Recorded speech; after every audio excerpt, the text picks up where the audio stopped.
Now, jot down these 5 key ideas that can help us all to take advantage of the 21st century. Here's number 1, work on your personal philosophy. Your personal philosophy is like a guidance system. Personal philosophy, a guidance system. Now, the subject of philosophy is a big subject, spiritual philosophy and economic philosophy and social and all the rest. But your personal philosophy now is like a guidance system. Just draw you an arrow. That'll be your guidance system. And your guidance system only does 2 things. 1, helps you to see the dangers over here so you don't build on the sand, even though at the moment it looks attractive. Blue sky, fleecy clouds. Why not build on the sand?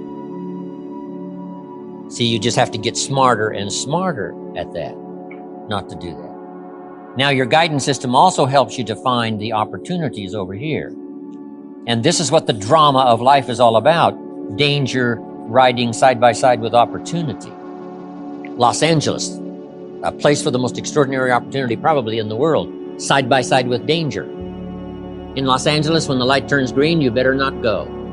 Wait 2 or 3 seconds for those maniacs, right, that are running the red light. Did you ever blink and say, I can't believe the light is green and there's cars going this way in front of me? That's Los Angeles. If you're a pedestrian and the light turns green, you better not go. If it says walk, you better not walk for a second or 2. To what? Save your life. Save your life. Danger and opportunity, side by side. Learning to understand one so you can avoid it, how to cash in on the other. Now, jot this down because it's got to be taught early. The guidance system must start early. When a child goes to school, they've got to have a good guidance system working so they can spot the dangers to their health, the dangers to their person, the dangers to their thinking, the dangers to their future. Early, this system has to start. From early training, ideas, information, parents, teachers. And the temptation is always there. When I was a little kid growing up, I saw this cartoon of a little boy with a little devil on one shoulder and a little angel, right, on the other shoulder, both whispering in his ear. The little devil says, go ahead and do it, it'll be okay. A little angel says, no, no, no, no, no, no, won't be okay, no, no, no. Yes, yes, go ahead, you can get by with it this time. No, no, no. What is that? It's called high drama. This is high drama. Every day of our life, we are tempted. Cross the line, tempted. Run the light, tempted. Sometimes it could be fatal in a moment. Here's a father who loves his family. He's a respected citizen of the community. He's got a thriving business, but he's late for an appointment, and he's pushing it in Los Angeles. And the light turns red, and the voice says, go, you can make it this time. Besides, you're late, go. And now he's dead.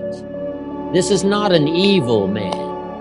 This is not a bad man. This is a careless man who in just a moment of thoughtlessness loses his head. So everybody's guidance system has got to be alert and working. Whether it's in business, crossing the line. Whether it's a moral question, ethical question, all the rest. All of us, that's why the great prayer says, lead us around temptation. Help us to manage this dangerous side. And then it just goes on and on. This is part of the great drama. The spoiler and the creator. Over here is what? Evil. And over here is what? Good. Over here is darkness. Here's light. Over here is illness. Over here is what? Health. Over here is death. Over here is what? Life. Here's tyranny. Liberty. Why this drama? Because it's the only way to create a human drama. So make this note. One of the best I have for the day. Here's what it seems like. Opposites are in conflict and we are in the middle. That's the game of life. Whether it's in business, whether it's home, social, marriage, personal, friendship, health, no matter what it is. It's the drama. But what if you picked up a book and the first chapter said, everything's fine. Second chapter, everything's fine. Third chapter, hey, everything is just fine. Fourth chapter, everything's fine. Would you finish the book?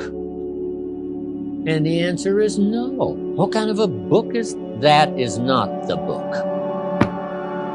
First chapter, the war is on. Let me read the second chapter and the third chapter. Isn't this the deal? Let me give you the last illustration. Would it be possible to win if you couldn't lose? And the answer is no. This is called winning and losing. What if you put a football under your arm and we all went with you to the nearest football stadium and you, with this football under your arm, crossed the goal line? Would we cheer and call it a touchdown? No. It's not a touchdown until you face the 300-pounders that want to smash your face in the turf.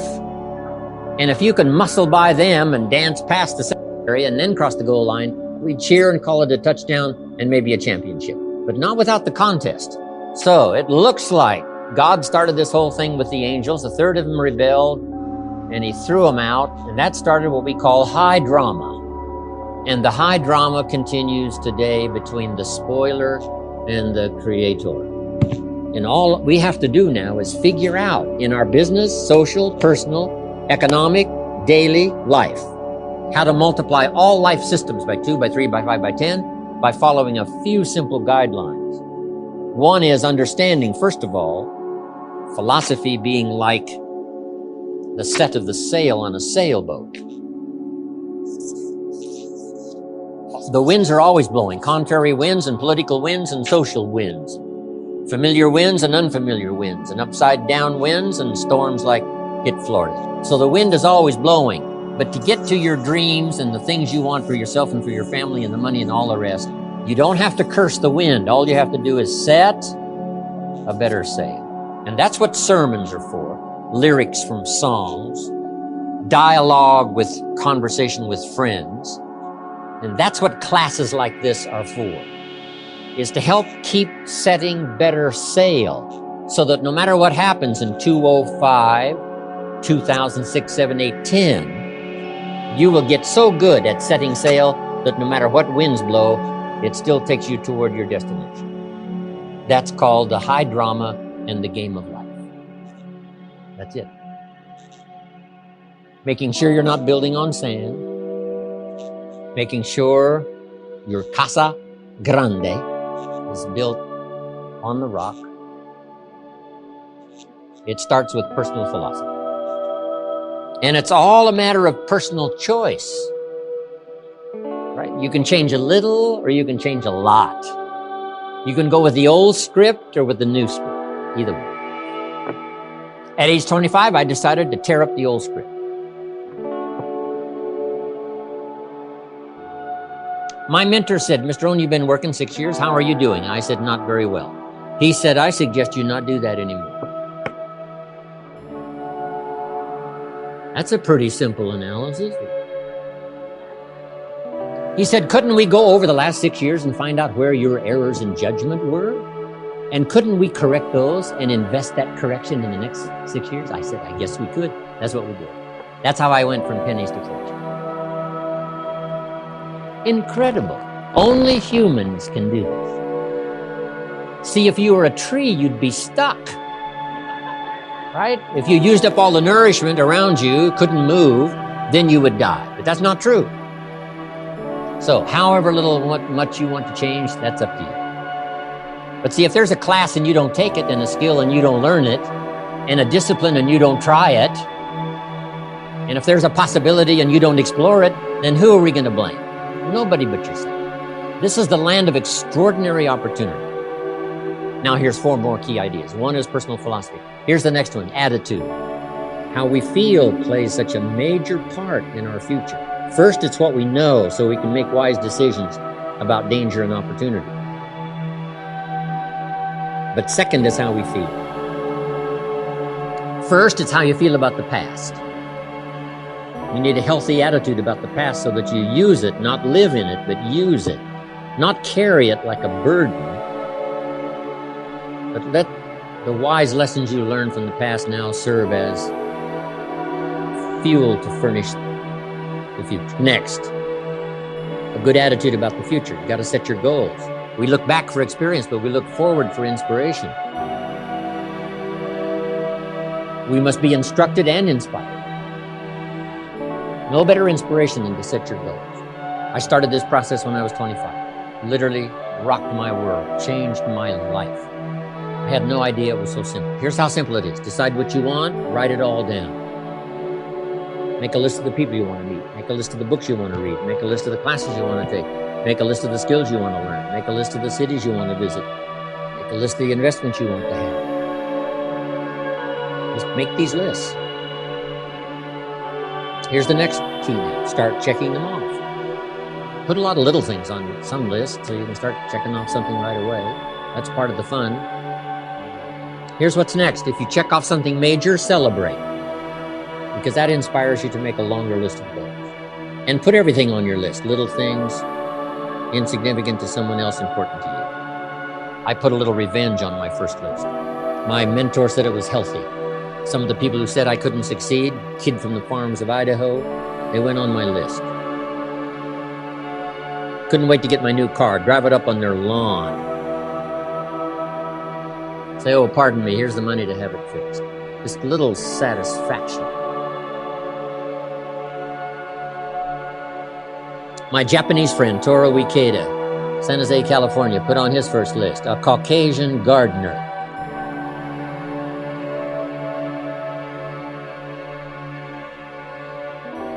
Way back then, everybody had a Japanese gardener. Everybody, Japanese gardener. I said, I'm Japanese, I'm gonna have a Caucasian gardener. Okay, little satisfactions, right? Set your goals, decide what you want, write it down, start checking them off. It's powerful stuff. Next, it's how you feel about everybody. If you want to be a leader, true leader, entrepreneur of the highest order, well-respected, unique in your field, here's number one, how you feel about everybody. And this is philosophical as well. You cannot succeed by yourself. So a unique sense of appreciation of everybody goes with the territory of leadership. It takes everybody for each of us to be successful. One person doesn't make an economy. One person doesn't make a symphony orchestra. It takes everybody. For this gathering today, all of you had to be here to make this gathering. Everybody. If one of you were missing, there wouldn't be this many people here. Everybody to make something work. For the office, whatever, the enterprise takes everybody. The gift of America is everybody who came over the last 200-300 years, bringing with them their gifts. No country has become such a depository of the gifts of the world like America has over the last 200-300 years. People coming, bringing their gifts. Gift of language, gift of learning, gift of politics, gift of government, gift of medicine, gift of healing, gift of music, gift of the work ethic. All this came in steady streams from all over the world, making us unusual because of the gifts that were brought. And to understand that and appreciate it now gives you open access to the market that's available to make your fortune. Now, what I love to do is go back where these gifts came from. Not long ago, I was in Rome, had 1,000 people in my class. Someone suggested, Jim Rohn loves the music of Andrea Bocelli, the blind opera singer from Italy.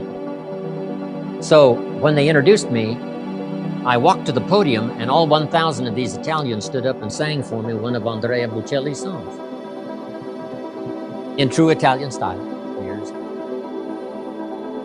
I described it to my grandchildren later. I said, here was the scene, a choir of 1,000 and an audience of 1. And that was me. I thought, here's where some of these gifts came from. The gift of poetry. gifts.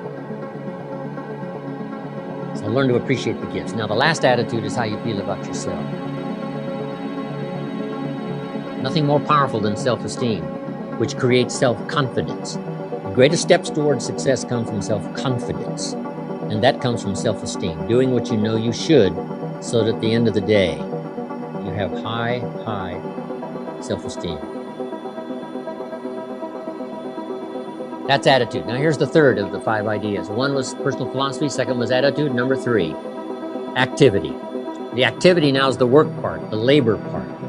The old formula says 6 days of labor, 1 day of rest. Don't rest too long, the weeds take the garden.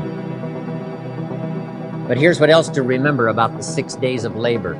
They are miracle working days. That's how you turn nothing into something. You cannot speak it into something. You know, some are trying affirmations, but that's silly. I do believe in affirmations as long as you affirm the truth. The truth. If you're broke, best thing to affirm is, I am broke.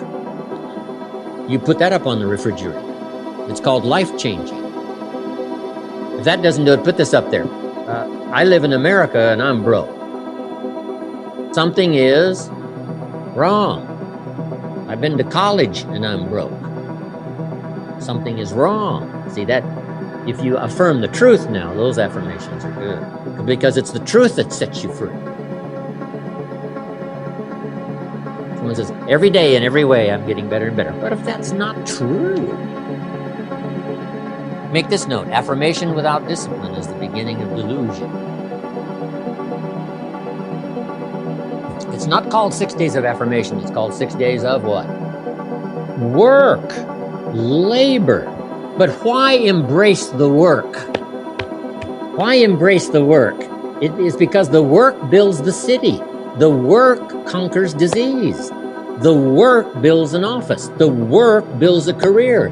The working on good health builds good health. It's the work that builds a relationship. The miracle piece of turning nothing into something is the work. So embrace and look forward to the work that changes nothing into something. Ideas and faith into reality.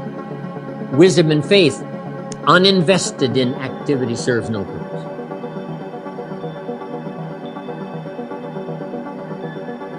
But wisdom and faith invested in action, activity, creates cities, creates careers, creates fortunes, creates all good and marvelous things that humans can enjoy. The activity, the work, embrace the work. I must come here to be of some value to all of you and do the work. The work of language, the work of words, ideas put in phrases that can be understood, maybe create some enlightenment from it. So I must come and do the work. But if I do the work, some new stories may come spinning out of this session here today. I hope so. So 6 days, have you got that now? 6 days work, 1 day rest. Don't rest too long, the weeds take the garden. Don't get these numbers mixed up now. Now here's the last 2. The next one is measure progress. Because if you're going to play the great drama game of life, the key is to keep measuring progress to see how you're doing. How's your health doing? How's your income doing? How are your investments doing? If you're building a house, how is it coming along? What's going on? Measuring progress. That's what we call the name of the game. Here's how we teach it to our children. You must make measurable progress in reasonable time. It's about as simple as you can put it to the kids. You're required to make measurable progress in reasonable time. Now, we must be reasonable with time. You can't say to someone every 5 minutes, how are you doing now? 5 minutes later, how are you doing now? This guy says, I haven't left the building yet. Give me a break. So 5 minutes to ask for a count or a measure is too soon. 5 years is too long, too late. Too many things can go wrong. So reasonable time. Here's reasonable time. 1, at the end of the day.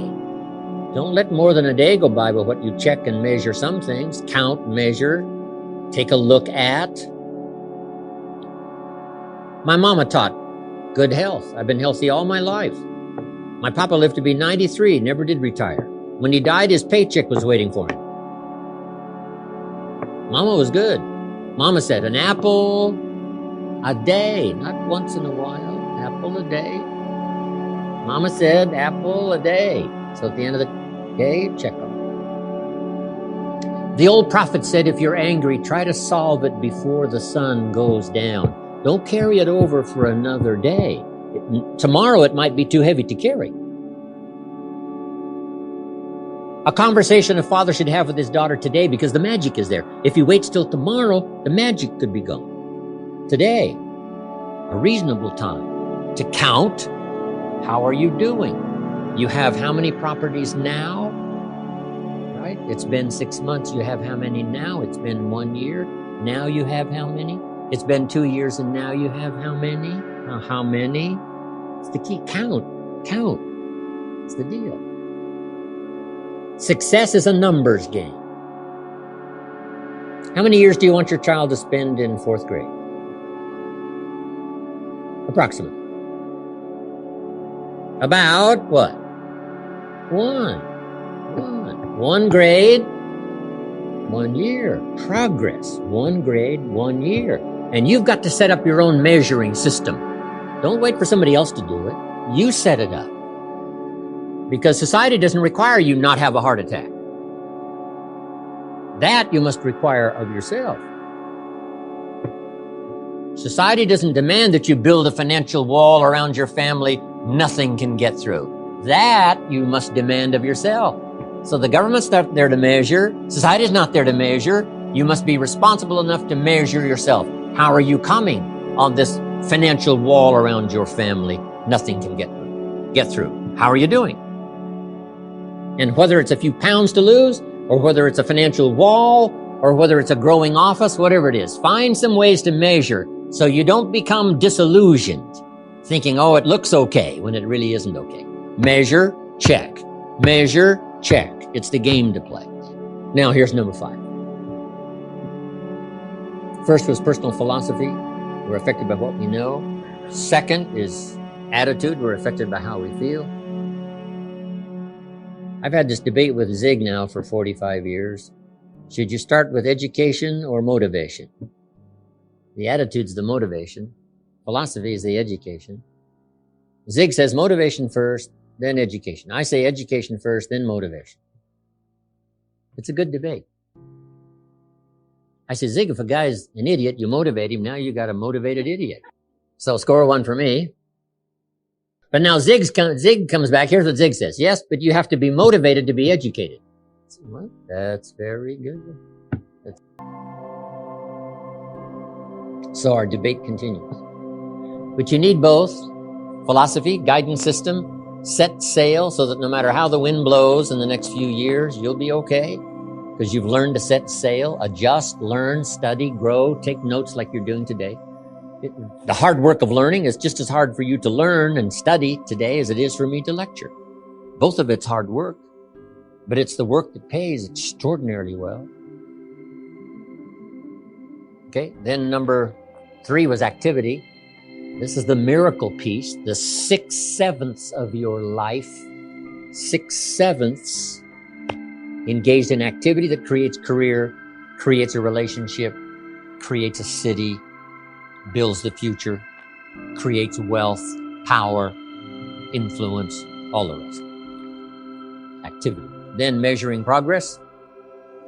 Don't kid yourself. Don't be deluded into thinking things, oh, it looks okay. You know, the bank's full of money. That may not be the only sign to check. The old prophet said, the vineyard looks good, but make sure you check for the little foxes. The little foxes that can't be seen, that are eating on the vines, spoiling the vines. The little foxes. So that you don't build on sand, build on rock, save the day in the future. Now here's the last one, and it's called lifestyle. Because the essence of life is not a Ferrari or a bank account. It's not $1 million.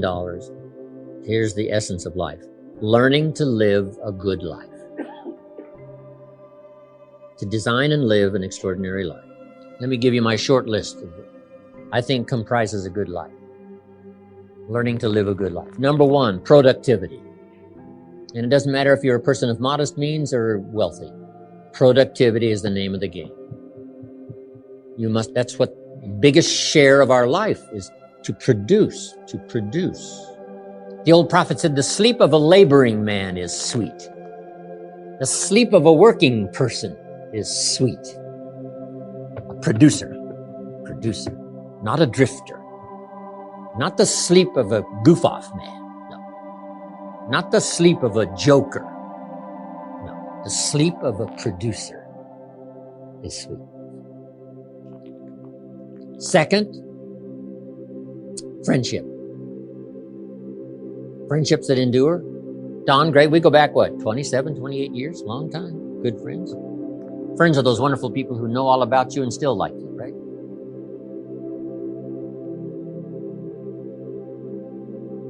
Next now is your heritage. Keep that alive, because that's what makes America great. The gifts that came from all over the world. Still in service, still in display. The costumes and the customs and the language and the poetry and the literature. All that made America great, that came from all over the world. Deposited here. Keep that alive and growing. Language, music, customs, fiestas. All the good things that come from your culture, your heritage, that keep America lively, unique. There's nothing like it in the history of the world. 6,000 years of history. Makes us strong, makes us powerful, makes us the envy of the world. Next is your spirituality. Whatever you might believe about spirituality. I've got 3 words for you to consider. Jot these down. Remember them forever. Number 1, study. Whatever your spiritual persuasion, study it. Don't leave it unstudied. Don't leave your spiritual heritage unstudied. So study. Number 2, practice. Don't leave your spirituality unpracticed. Whether it's one-on-one in the marketplace or synagogue or church, whatever. Studied, number 1. Practiced, number 2. 3, taught. Don't leave your spirituality untaught. Pass along what's become valuable and beneficial to you. Pass it along to someone else, especially to your children. That's how we build the strong foundation for the country. Families well taught, well instructed. Next, something my parents taught me that they practiced all their life. Now I practice. Don't miss anything. Don't miss the game. Don't miss the concert. Don't miss the performance. Don't miss the show. Don't miss the conversation. Don't miss the sermon. Don't miss the class. Don't miss anything. Go look, see, learn, try, taste. Let that flavor of life be part of your lifestyle. When my father was 73 years old, after my mother was gone, when my father was 93 years old, 93 years old before he died, if you would have called him at 10:30, 11 o'clock at night, he wouldn't be home. He's at the concert. He's at church. He's at the rodeo. He's watching the kids play softball every night somewhere. My parents taught it, practiced it. Unbelievable. Don't miss anything. Don't miss the taste, the language. Elton John sings, she lived her life like a candle in the wind, never knowing who to cling to when the rain set in. What if you missed that? See, that wouldn't be good. George Harrison used to sing before he died, if not for you, the winter would hold no spring. Couldn't hear a robin sing. I just wouldn't have a clue if not for you. Go taste, go listen, go enjoy. Now jot this down. There's a genius within all of us that recognizes extraordinary value. Here's the last part. God says, now I'm an amateur on God, but here's my best shot. God says, if you will plant the seed, I will make the tree. Probably one of the best arrangements ever. What if you had to make the tree? See, that'd keep you up late night trying to figure out, how do you make a tree? God says, no, don't worry about that. I got the tree stuff down. But I've always wanted, I didn't want to be alone. That's why I created all those angels. Even though the big drama occurred, I still like to work, right, with humans that are interested in working together. So let's work together. And I think that's the deal. God says, you plant the seed, I will make the tree. So here's my last bit of language. And it says, we have a chance to participate in the working of miracles. We have a chance to participate in the working of miracles. Part of it is the work of our hands. Part of it is the work of our language. Part of it is the work of a soul that cares. Part of it is the work of a compassionate heart. Doing extraordinary work that affects other people's lives in building enterprise, fortunes, future, communities, church. We do good work.